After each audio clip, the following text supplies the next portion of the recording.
Dritan Gjika, një emër pak i njohur për publikun shqiptar, por një figurë qendrore në skemën e pastrimit të parave nga trafiku i kokainës në Ekuador, u arrestua mbrëmjen e djeshme në Abu Dhabi. I lindur në vitin 76 dhe me një arsimim të mesëm, Gjika përflitet se gjatë pandemisë ka shfaqur një rritje të papritur të pasurisë, duke ngritur dyshimet e para për aktivitetin e tij të dyshimt financiar. Mes viteve 2015 dhe 2018, shqiptari nuk ka paguar tatimin mbi të ardhurat sipas shërbimit të të ardhurave të brendshme. Në vitin 2019 dhe 2020, lira që u tatua i kaloi $500 në secilin prej atyre viteve, por në vitin 2021 ai pagoi $5.342 tatimin mbi të ardhurat, ndërsa taksa e daljes së monedhës atë vit i kaloi $3.700. Në vitin 2022 nuk ka paguar tatimin mbi të ardhurat, por kontriboi me $1.805 për dalje të valutës së huaj, cili ishte aktiviteti fitimprurës i Gjikës në Ekuador.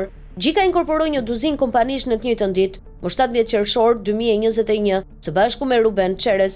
Gjëja e dyshimte e kompanive të krijuara njëkohësisht është se ato kanë një gamë të gjerë objektesh sociale, duke filluar nga prodhimi i mishit përmes turizmit dhe promovimit të shfaqjeve, sipas dokumenteve që dalin në hetimin e kryer nga zyra e asambleistit Ricardo Vanegas. Sipas policisë shqiptare, Gjika nuk ka precedent penal dhe nuk është arrestuar nga policia shqiptare. Megjithatë, në shtator 2021, policia italiane e dëboi atë nga Treviso, Itali, pasi nuk kishte mbledhur dokumentacionin e nevojshëm për të hyrë në atë vend. Të dhënat tregojnë se ai ka udhëtuar mes Shqipërisë dhe Dubait. Në 7 janar të 2023-shit, në prag të shpërndarjes së audiove të para që zbardhën rastin, shqiptari Gjika u nis drejt Turqisë. Mediat ekuadoriane kanë zbuluar se ai ka ngritur një perandori për pastrimin e parave të kokainës. Bëhet fjalë për afro $31 milion të pastruar nga grupi i tij. Sipas prokurorit të çështjes, përmes informacioneve konfidenciale, u mësua se në Guayas kishte një kompani transporti të dedikuar për transferimin e parave dhe substancave të paligjshme me kamion.